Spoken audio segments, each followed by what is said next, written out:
এই দুনিয়া চিরজীবন থাকার জায়গা না, অন্ধকার কবর যে আমার আসল ঠিকানা।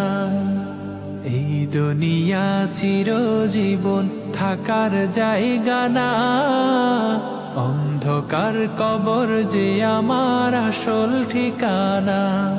সবাই রেখে আমায় চলে যাবে, সঙ্গী হবে না। সবাই রেখে আমায় চলে যাবে, সঙ্গী হবে না।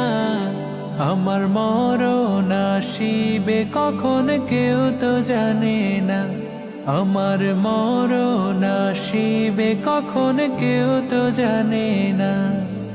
কবর মাঝে মা বাবাকে দেখা যাবে না, দেখবো যাকে তিনি হলেন শাহে